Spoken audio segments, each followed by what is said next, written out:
गांव जितना बड़ा ससुराल होने के बाद भी बहू की रसोई पेड़ के ऊपर। दूध का बर्तन लिए हेमा अपने कमरे से बाहर निकलती है और आंगन में बरगद के पेड़ की ओर बढ़ती है। पेड़ के पास पहुंचकर वो तने से टिकी सीढ़ियों की तरफ देखती है, फिर पेड़ के ऊपर बनी रसोई पर सीढ़ियों से चढ़कर पहुंचती है। हे भगवान, गांव जितना बड़ा परिवार है और ये पेड़ के ऊपर रसोई, जीवन कैसे कटेगा पता नहीं।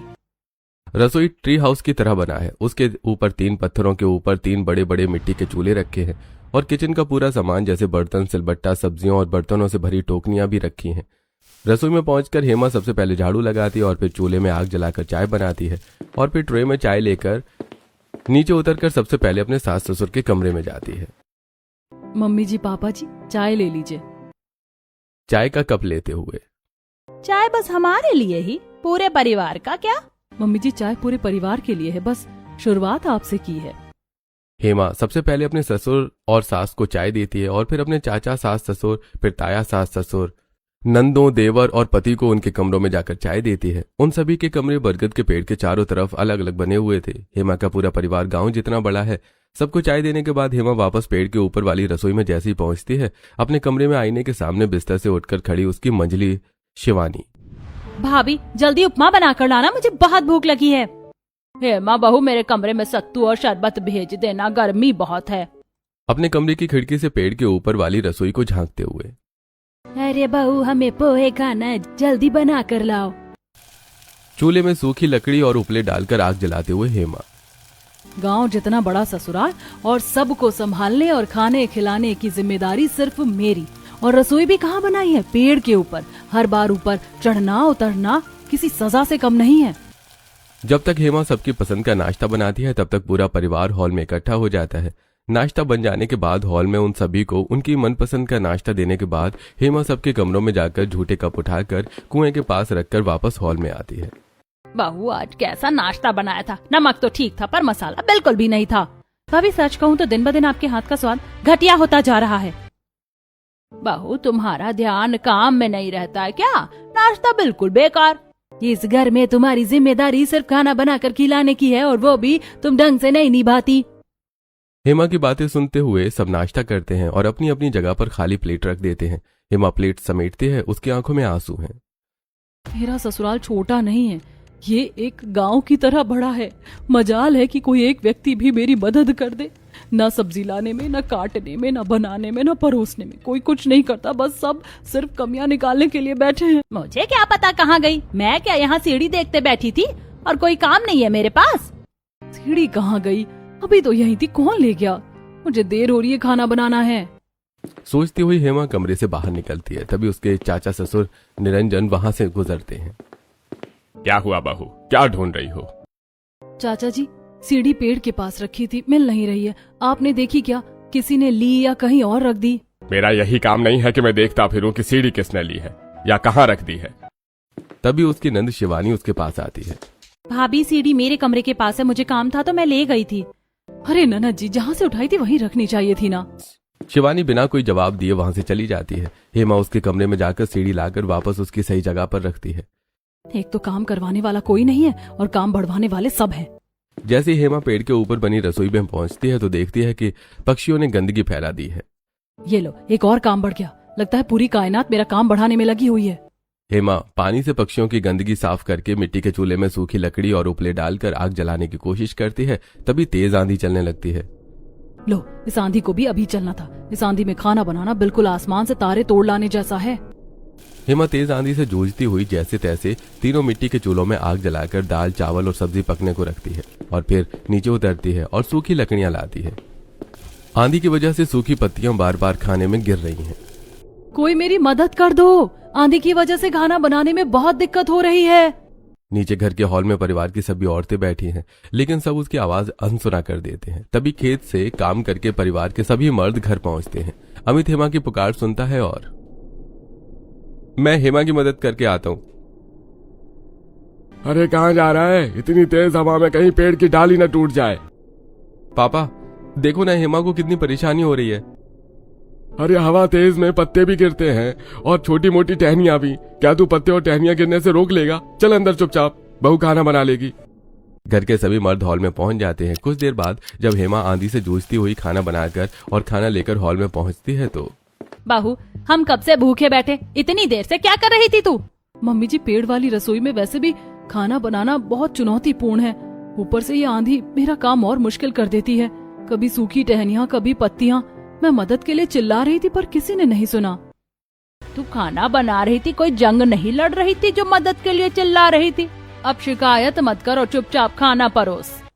सबकी बातें सुनती हुई हेमा सबको खाना परोसती है और खाना खाकर सब अपने अपने कमरे में चले जाते हैं। फिर हेमा झूठे बर्तन कुएं के पास ले जाकर धोती है और फिर उन्हें पेड़ के ऊपर वाली रसोई में रखकर अपने कमरे में बिस्तर पर जाकर लेट जाती है। तभी अमित धीरे से कमरे में आता है और हेमा के पैर दबाने लगता है। ये क्या कर रहे हैं? ये दिखावा क्यों? जब मुझे मदद की जरूरत थी तब तो आप नहीं आए। अरे मैं क्या करूं हेमा, शादी के बाद से ही घर वाले मेरे खिलाफ हो गए हैं। अगर मैं सबके सामने तुम्हें प्यार जताऊंगा तो और ताने मिलेंगे। तुम जानती हो ना घर वालों का व्यवहार कैसा है। हाँ अमित, मैं समझ सकती हूँ। जब से मैं इस घर में आई हूँ कभी सम्मान नहीं मिला, सिर्फ नफरत और अवहेलना मिली है। ना जाने कब ये लोग समझेंगे कि मैं भी इंसान हूँ और मेरे अंदर भी फीलिंग है। अपने पति का प्यार महसूस करके हेमा परिवार वालों के ताने और सारी परेशानियां भूलकर गहरी नींद में सो जाती है। उसकी यही दिनचर्या थी, अकेले ही गांव जितने परिवार को पेड़ के ऊपर वाली रसोई में खाना बनाकर खिलाना और सबकी बातें सुनना। समय कुछ दिन बाद शाम को पूरा परिवार हॉल में बैठा हुआ गन्ने का रस पीते हुए। अब हमें छोटे बेटे विवेक की भी शादी कर देनी चाहिए, कहीं वो भी किसी लड़की को भगा ना लाए। हाँ, और अगर उसने ऐसा किया तो मैं बर्दाश्त नहीं करूंगी।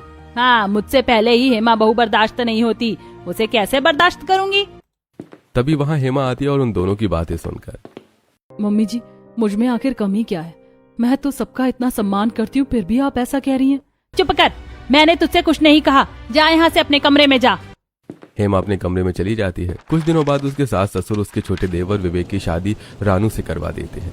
पूरा परिवार विवेक और रानू की शादी में बहुत खुश होता है। पूरा परिवार उसका जोरदार स्वागत करता है और उसकी मुंह दिखाई की रस्म भी बड़ी धूमधाम से की जाती है। शादी की अगली सुबह रानू हॉल में आती है और वहां बैठे सबके पैर छूती है। मम्मी जी, किचन कहाँ है? मुझे पहली रसोई बनानी है। अरे बहू, तुम परेशान मत हो, तुम्हारी जेठानी से खाना बनवा देंगे, तुम बस हाथ लगाकर खाना शुभ कर देना। तभी रानू खिड़की से हेमा को पेड़ की तरफ जाते देखती है। ठीक है मम्मी जी, मैं अभी आई। रानू कमरे से निकलकर हेमा के पास जाती है और उसके पैर पकड़ती है। खुश रहो दीदी। घर का किचन कहाँ है? मुझे अपनी पहली रसोई बनानी है। हेमा पेड़ की ओर इशारा करते हुए। वो देखो, वो रही रसोई। रानू बड़े गौर से बरगद के पेड़ के ऊपर बनी रसोई देखती है और उसकी आंखें खुली की खुली और मुंह फटा का फटा रह जाता है। क्या? ये तो पेड़ है, वहाँ रसोई क्यों है? और वहाँ खाना कौन बनाता है? खाना बनाना तो छोड़ो, वहाँ राशन पानी और ईंधन कैसे और कौन ले जाता है? तुम्हारी जेठानी यानी मैं। तभी अपने कमरे से हॉल में आ रही सुशीला रानू को आवाज लगाती है। बहू रानू, इधर आना जरा। हेमा वहीं खड़ी रह जाती है और रानू वहां से चली जाती है। तभी हेमा के पास उसकी सास दीपा आती है और उसके कान में कुछ कहती है। उसकी बात सुनकर हेमा चुपचाप पेड़ के ऊपर वाली रसोई में चढ़ जाती है। कुछ देर बाद हॉल में गांव जितना बड़ा परिवार इकट्ठा हो जाता है और हेमा वहां एक बड़े से बर्तन में खीर लेकर पहुंचती है। दीपा उसे देखकर नीतू के साथ उसके पास आती है और, छोटी बहू, खाने के बर्तनों को छूकर शुभ कर दो और हॉल में बैठे अपने गांव जितने बड़े पूरे परिवार को सर्व करके अपनी पहली रसोई की रस्म पूरी करो। हेमा की तरफ देखकर, बड़ी बहू, तुम अपनी देवरानी की मदद करवाओ। जी मम्मी जी। हेमा खीर के बर्तन पर हाथ लगाती है और फिर दोनों देवरानी जेठानी मिलकर पूरे परिवार को सर्व करती हैं। सब खाना शुरू करते हैं। वाह रानू बहू, तुम्हारे हाथ लगते ही खीर का स्वाद जैसे और बढ़ गया है। बिल्कुल हेमा बहू, तुम भी खाओ और समझो, इसे कहते हैं स्वाद। हाँ छोटी भाभी, अब से आप ही बड़ी भाभी के बनाए खाने को हाथ लगाकर स्वादिष्ट बनाएगा ना। बड़ी भाभी के हाथों में तो स्वाद ही नहीं है। नंद जी, मैं पेड़ वाली रसोई में गांव जितने बड़े परिवार को सुबह शाम और रात तीनों टाइम का खाना बनाकर खिलाती हूँ। पूरे दिन में दर्जनों बार मुझे पेड़ में चढ़ना और उतरना पड़ता है। इतना बड़ा परिवार होने के बावजूद मेरी कोई मदद नहीं करवाता और ताना मारने के लिए सब एक साथ हो जाते हैं। अगर मेरे खाने में स्वाद नहीं है तो किसी को मेरा बनाया खाना छूने तक की भी जरूरत नहीं है। हेमा बहू, मेरी बेटी को कुछ भी बोलने की हिम्मत मत करना। ये याद रखना कि उसके सामने मैं खड़ी हूँ। हाँ, देख रही हूँ मम्मी जी कि किसके साथ कौन है। अगर सही को सही और गलत को गलत कहने की हिम्मत किसी में होती तो मेरा भी साथ कोई ना कोई देता, लेकिन ससुराल में सब बस अपना पराया करने में लगे हैं। हेमा रोते हुए वहां से चली जाती है। अपनी जेठानी के बारे में ज्यादा सोचने की जरूरत नहीं है छोटी बहू। वो ऐसी ही है, बात का बतंगड़ बना देती है। उसे लगता है कि हम उससे प्यार नहीं करते। अगर ऐसा होता तो क्या हम उसे इस घर में रहने देते? तुम ही बताओ। ऐसे ही 1-2 दिन बीत जाते हैं और फिर एक दोपहर जब रानू अपने कमरे से हॉल जाने के लिए निकलती है तो आंगन में खड़े अपने ससुर और जेठानी की बातें सुनती है। ससुर जी, मैंने क्या गलती की है? मैं पहले ही नंद जी को सब बता कर गई थी, फिर भी उनकी लापरवाही की सजा मुझे दी गई। अगर उस दिन कोई बड़ा हादसा हो जाता तो उसका जिम्मेदार कौन होता? तुम्हारी गलती ये है कि तुम गांव जितने बड़े परिवार में उनकी बिना पसंद और मर्जी से ब्याह कर आई हो। इतना बोलकर अरुण वहां से हॉल में चला जाता है और हेमा वहीं चुपचाप खड़ी रहती है। तभी उसके पास अमित आता है और, हेमा, यहाँ धूप में खड़ी क्या कर रही हो? चलो अंदर चलो। हेमा को अमित हॉल में ले जाता है। रानू उन दोनों को देखते रह जाती है। फिर अगले दिन दोपहर के समय अचानक मौसम खराब हो जाता है। तेज आंधी चलने लगती है जिस वजह से पेड़ पर टिकी सीढ़ी हिलने लगती है। लेकिन हेमा भारी सब्जी की टोकरी लेकर सीधी से पेड़ पर बनी रसोई में चढ़ने की कोशिश करती है। तभी उसका पैर फिसलता है, लेकिन खुशकिस्मती से रानू पीछे से आकर उसे पकड़ लेती है। जेठानी जी, ध्यान से, अभी आपको चोट लग जाती। जो चोट मेरे दिल में लगी है रानू, उससे गहरी चोट तो नहीं लगती। शरीर के घाव भर जाते हैं, मन के नहीं। जेठानी जी, आप क्या कह रही हैं? आपके मन को चोट किसने पहुंचाई है? किसी ने नहीं, मेरे अपनों ने ही दिए हैं ये जख्म। हवा शांत होने पर हेमा रसोई तक पहुंच जाती है और वहां पहले सूखे पत्ते और पक्षियों की गंदगी साफ करने लगती है। तभी सीढ़ी चढ़कर उसकी देवरानी भी वहां पहुंच जाती है। उसकी नजर वहां फैली गंदगी पर नहीं बल्कि वहां से दिखाई दे रहे पूरे गांव पर पड़ती है। जेठानी जी, रसोई तो बहुत कमाल की, आपको तो बहुत मजा आता होगा यहाँ पर खाना बनाने में। हाँ, बस थोड़ी मेहनत लगती होगी। अभी तुम्हें ये रसोई कमाल की लग रही है ना? जब दोपहर में धूप लगेगी, गर्मी होगी, पंछी परेशान करेंगे और सूखे पत्ते खाने में गिरेंगे, तब पता चलेगा कि हाँ, खाना बनाने में मजा आता है या अपने नसीब पर रोना आता है। तीनों टाइम का खाना बनाने से पहले और बाद में मुझे यहाँ सफाई भी करनी पड़ती है। जेठानी जी, अब से आपको अपने कर्मों पर रोना नहीं पड़ेगा, क्योंकि अब से आपकी देवरानी भी खाना बनवाने में आपकी मदद करवाएगी। रसोई की सफाई करवाने में रानू हेमा की मदद करवाने लगती है। तभी उसका ससुर पेड़ के नीचे आता है और रानू को पेड़ के ऊपर वाली रसोई में चढ़ा देखकर, अरे छोटी बहू, तुम वहां क्या कर रही हो? नीचे उतरो, चोट लग जाएगी। पापा जी, मैं जेठानी जी की मदद कर रही हूँ, आप मेरी चिंता मत करिए, मुझे कुछ नहीं होगा। अरे तुम नीचे आओ, तुम्हारी जेठानी बनाएगी खाना, तुम उस पेड़ वाली रसोई में खाना नहीं बना पाओगी। पापा जी, आप मेरी फिक्र मत करिए, जेठानी जी है ना मेरे साथ, मुझे संभाल लेंगी। अरुण चुपचाप वहां से चला जाता है। रसोई की सफाई करवा के रानू रसोई से नीचे उतरकर अपने कमरे में पहुंचती है और उसकी जेठानी रसोई में मिट्टी के चूल्हे में आग जलाकर खाना बनाने लगती है। तभी एक बार फिर हवा का तेज झोंका आता है और अचानक चूल्हे की आग बेकाबू हो जाती है। हेमा घबराकर, आग आग, कोई बचाओ, आग लग गई है। घर के सभी सदस्य हॉल में बैठे होकर भी उसकी आवाज सुनकर अनसुना कर देते हैं। रानू हेमा की आवाज सुनकर दौड़ती है तुरंत और कुएं के पास से एक बड़ा बाल्टी पानी उठाती है और सीढ़ी चढ़कर पेड़ के ऊपर वाली रसोई में पहुंचकर चूल्हे पर डाल देती है, जिससे तुरंत आग बुझ जाती है। रानू कांपते हुए फर्श पर बैठ जाती है और रोने लगती है। जेठानी जी, आप ठीक तो है ना? आप आग के बिल्कुल करीब खड़ी थी। जाओ देवरानी जी, यहाँ से चली जाओ, मुझे कुछ देर के लिए अकेला छोड़ दो। अरे जेठानी जी, आप क्या कह रही हैं? मैं आपको अकेला छोड़कर यहाँ से कहीं नहीं जाऊंगी।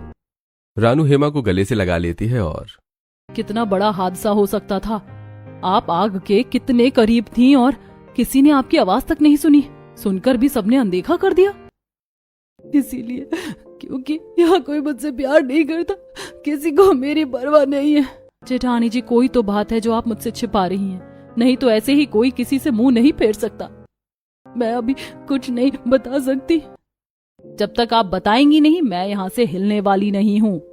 हेमा अपनी देवरानी की आंखों में खुद के लिए प्यार और फिक्र देखती है और, ये सब उस दिन से शुरू हुआ था जिस दिन से मैंने तुम्हारे जेठ जी से शादी करके इस गांव जितने बड़े परिवार में पहला कदम रखा था।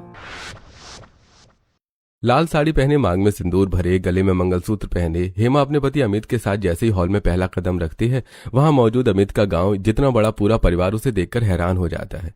अमित की माँ दीपा उन दोनों के पास आती है और, ये क्या किया तूने अमित? माँ, मैं हेमा से बहुत प्यार करता हूँ और मैं ये भी जानता हूँ कि आप लोग कभी इस मेरी शादी के लिए नहीं मानते, इसलिए मैंने आप सबसे बिना बताए हेमा से शादी कर ली।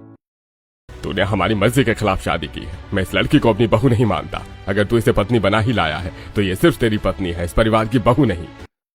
ठीक है, आप हेमा को अपना मानो या ना मानो, लेकिन ये अब मेरी पत्नी है। अमित हेमा को कमरे में ले जाता है। लव मैरिज की वजह से हेमा के प्रति गांव जितने बड़े परिवार का रवैया अच्छा नहीं रहता, क्योंकि किसी ने भी उसे नहीं अपनाया था। फिर भी वो पूरे परिवार को अपना मानकर दिन रात उनकी सेवा में लगी रहती है। वो सबके लिए तीनों टाइम का खाना बनाती है और अकेले ही गांव जितने बड़े घर की साफ सफाई भी करती है।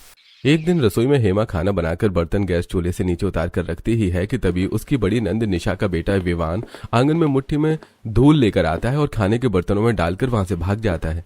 हेमा हॉल में बैठे अपने सास ससुर के पास जाती है। पापा जी देखिए ना, नाना जी के बेटे विवान ने खाने में मिट्टी मिला दी है, सारा खाना खराब हो गया है।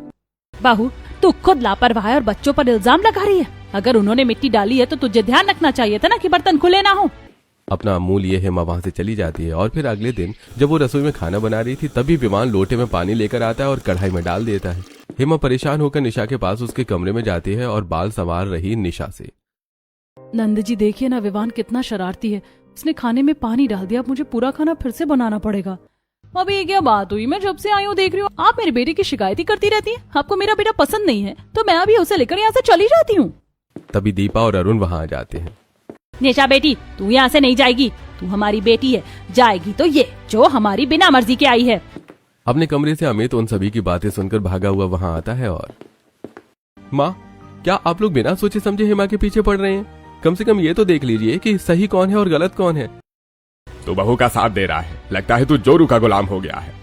अमित रहने दो, मेरे लिए अपने आप को परिवार वालों की नजरों में और मत गिराओ, मैं ही गलत हूँ यही मान लेते हैं। ऐसे ही 2-3 दिन बीत जाते हैं और फिर एक दिन दोपहर का खाना बनाकर हेमा खाने के बर्तन अच्छे से ढककर आंगन में खड़ी निशा के पास जाती है और, नंद जी मैंने खाना बना दिया, प्लीज ध्यान रखना विवान रसोई में ना आए, मैं खेत से सलाद के लिए ककड़ी और खीरा लेने जा रही हूँ। इतना बोलकर हेमा वहां से चली जाती है और निशा फोन पर अपनी सहेली से बातें करने में मगन हो जाती है। तभी विवान रसोई में आता है और दाल के गर्म बर्तन में हाथ डाल देता है। उसका हाथ जल जाता है। उसके चिल्लाने पर सब रसोई की तरफ दौड़ते हैं और जब खेत में हेमा घर आती है तो देखती है कि हॉल में सोफे पर लेटे विवान के हाथ में डॉक्टर पट्टी बांध रहे हैं और पूरा परिवार उन्हें घेर कर खड़ा है। मैंने पट्टी बांध दी है, अब ध्यान रखना कि ये गर्म चीजों से दूर रहे।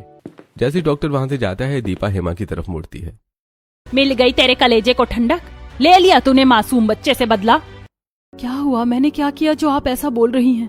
मेरे नवासे का हाथ जल गया तेरी वजह से। तूने किचन में ताला क्यों नहीं लगाया था? किचन में ताला? आज तक तो कभी ताला नहीं लगा और मैं तो नंद जी को बोलकर गई थी कि विवान को किचन में ना जाने दे। भाभी अपनी गलती का ठिकरा मुझ पर मत फाड़ो, लापरवाही तुम्हारी है मेरी नहीं। कोई हेमा की बात नहीं सुनता, सब उसे ही खरी खोटी सुनाते हैं। बहू बहुत हो गया, तेरी लापरवाही की कोई माफी नहीं है। आज से तू घर की मुख्य रसोई में खाना नहीं बनाएगी।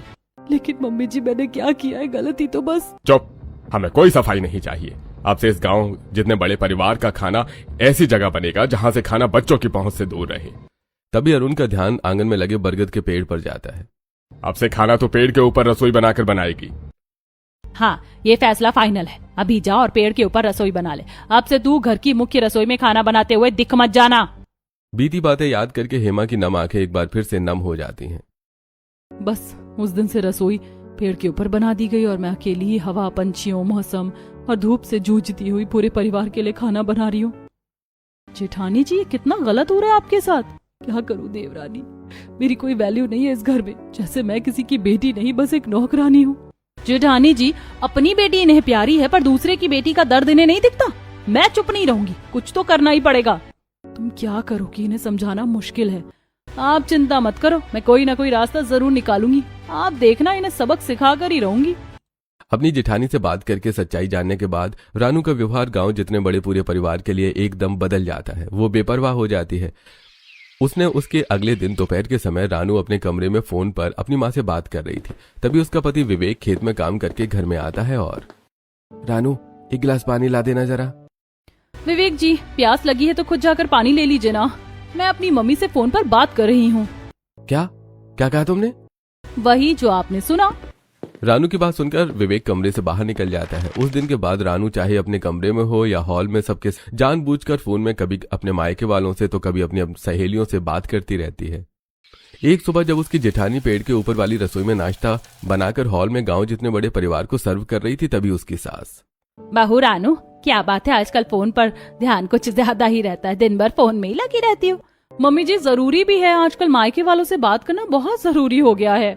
विवेक और बाकी घरवाले एक दूसरे का मुंह देखने लगते हैं। उसी दिन रात के समय जब विवेक और रानू अपने कमरे में होते हैं तभी रानू, मैं देख रहा हूँ तुम आजकल घर वालों के साथ कम और फोन में ज्यादा व्यस्त रहती हो। तुम्हें क्या हो गया है? क्या हो गया मतलब? जैसे यहाँ ससुराल में बेटियों के लिए सोचते हैं, वैसे ही मेरे लिए मेरे मम्मी पापा सबसे पहले हैं। रानू का अचानक बदला व्यवहार सबकी समझ से परे था। फिर एक दिन वही होता है जिसका रानू को इंतजार था। उसकी बड़ी नंद निशा अपने बेटे विवान के साथ वहां आती है और अपना रौब हेमा पर झाड़ने लगती है। एक दिन दोपहर के समय हेमा जब पेड़ के ऊपर वाली रसोई में खाना बनाने के लिए पेड़ के पास जाती है, तभी निशा उसके पास आती है और भाभी मेरे बेटे को दलिया बना कर दे देना, उसका पेट खराब है, और हाँ मेरे कपड़े भी पड़े हैं, धो देना। तभी रानू पीछे से आता है और हेमा का हाथ पकड़ लेती है। जेठानी जी क्या कर रही हो? चलो मेरे साथ अभी के अभी। लेकिन कहाँ देवरानी जी, बस चलो, सवाल मत पूछो। रानू निशा की बात को पूरी तरह अनसुना करके हेमा को वहां से गांव के बाहर वाले तालाब में ले जाती है। हेमा बड़े ध्यान से तालाब के आसपास बैठे पक्षी देखती है। मुझे पता ही नहीं था इस गांव में इतना सुंदर तालाब भी है। पता कैसे चलता जेठानी जी? आपको तो पेड़ वाली रसोई की कैद में बांध कर रखा था, पर अब नहीं। अब उन्हें समझ में आएगा कि मायके में भले ही हक बेटियों का ज्यादा होता है, लेकिन ससुराल बहुएं ही चलाती हैं। लेकिन इससे क्या होगा? क्या उनकी सोच मेरे लिए बदल जाएगी? बदलनी ही पड़ेगी। अभी तो असली खेल शुरू हुआ है बड़ी ननद के आ जाने से। अब उन्हें समझ आएगा कि ससुराल बहू के बिना नहीं चल सकता। लेकिन अभी आप इस बात की चिंता मत करो, अभी तो आप नहाओ। दोनों देवरानी जेठानी दोपहर से शाम तक तालाब में नहाती रहती हैं और इधर घर में पूरा परिवार भूख से बेहाल हो जाता है। आंगन में खड़ी निशा, शिवानी और वंदना इधर उधर देखते हुए, ये दोनों भाभियां कहाँ मर गई हैं? शाम हो गई है और अब तक चूल्हा भी नहीं जला। तभी वहां विवान आता है। अम्मा मुझे बहुत भूख लगी है, कुछ खाने को दो ना। विवान बेटा बस थोड़ा सब्र कर, तेरी मामियां आती ही होंगी। ये भाभियां भी ना पता नहीं कहाँ गायब है, दोपहर से शाम हो गई अभी तक घर नहीं आई। तभी हेमा और रानू गीले बाल सुखाते हुए वहां पहुंचती हैं। हॉल में बैठी दीपा उन्हें देखती है और तुरंत आंगन में पहुंच जाती है। कहाँ थी तुम दोनों? घर में सब भूखे बैठे और तुम लोग गायब हो, ये क्या बदतमीजी है? मम्मी जी हम नहाने गए थे, और रही बात खाना बनाने की, तो आप लोग हाथ पैर से लाचार तो नहीं है? खाना खुद भी बनाया जा सकता है। क्या रानू भाभी, तुम हमें खाना बनाने के लिए बोल रही हो? हाँ ननद जी, इस गांव जितने बड़े परिवार में खाना सिर्फ बहुएं ही क्यों बनाए, बेटियां भी बना सकती हैं। आपको भूख लगी है तो खाना आप क्यों नहीं बना सकती? रानू हेमा का हाथ पकड़कर उसे अपने कमरे की तरफ ले जाती है। वो सभी हैरान होकर उन्हें जाते हुए देखती हैं। हॉल में बैठा अरुण उन सभी की बातें सुन रहा था। ये छोटी बहू का जुबान कब से इतनी लंबी हो गई? हमने तो इसे सीधा साधा समझा था। आंगन से दीपा हॉल में पहुंचती है और अरुण की बात सुनकर, पक्का ये बड़ी बहू हेमा ने ही इसे भड़काया है। कुछ देर बाद अरुण और दीपा गुस्से में वहां से निकलते हैं। हेमा और अमित के कमरे में घुसते हैं और बेड पर बैठे अमित के पास जाकर, अमित, अपनी पत्नी को समझा। पहले वो अपनी नंद और उसके बेटे से चिढ़ती थी, अब उसने रानू को भी अपने रंग में रंग लिया है। तभी दंदनाती हुई रानू और हेमा कमरे में आती हैं और, पापा जी, मैं दूध पीती बच्ची नहीं हूँ जिसे कोई भी भड़का सकता है। मेरी 2 आंखें हैं जो सब देखती हैं और एक दिमाग है जो सब समझता है। तो फिर तुम अपनी जेठानी का साथ क्यों दे रही हो? क्योंकि मैं देख रही हूँ कि आप गलत हैं और मैं जानती हूँ कि आप जेठानी जी को पसंद क्यों नहीं करते। इसीलिए आप हमेशा जेठानी जी को गलत ठहराते और इसीलिए उन्हें पेड़ के ऊपर वाली रसोई में खाना बनाने के लिए मजबूर कर दिया। लेकिन अब बहुत हुआ, अब से जेठानी जी सिर्फ अपने लिए खाना बनाएंगी, जिसे जो खाना है वो खुद बनाए। रानू की बात सुनकर दोनों अपना मुंह लिए हॉल में पहुंच जाते हैं और वहां बैठकर ये फैसला होता है कि अब खाना निशा, शिवानी और वंदना बनाएंगी। लेकिन अगले दिन की सुबह पेड़ के ऊपर वाली रसोई में सिर्फ निशा पहुंचती है और वहां झाड़ू लगाकर मिट्टी के चूल्हे में आग जलाने की कोशिश करती है। उफ, कितनी गर्मी है यहाँ, इससे अच्छा तो ससुराल में ही थी, मैं कहाँ आकर फंस गई। तभी रानू वहां आती है। ननद जी, आप तो एक ही दिन में खाना बनाकर परेशान हो गई। अब समझ में आया जेठानी जी कितना परेशान होती थी गांव जितने बड़े परिवार के लिए अकेले खाना बनाकर। तभी अमित और विवेक वहां आते हैं और, निशा दीदी, विवान कहाँ है? दिखाई नहीं दे रहा है। होगा यहीं कहीं खेल रहा होगा। अब मैं उसे पल्लू से बांध कर तो रखती नहीं हूँ जो मुझसे पूछ रहे हो। तभी हेमा भीगे हुए विवान को गोद में उठाए हुए दौड़ती हुई वहां आती है। विवान डर के मारे बुरी तरह कांप रहा है। विवान को देखकर निशा तुरंत पेड़ वाली रसोई से नीचे उतर कर आती है और हेमा से अपनी गोद में ले लेती है। क्या हुआ मेरे बच्चे को? इतना डरा हुआ क्यों है? मैं खेत से जा रही थी, तभी दयाराम काका भागे हुए मेरे पास आए और उन्होंने बताया कि विवान पानी में डूब रहा था, अगर थोड़ी भी देर हो जाती तो। निशा विवान को गले लगाकर रोते हुए, बेटा तुम ठीक तो हो ना?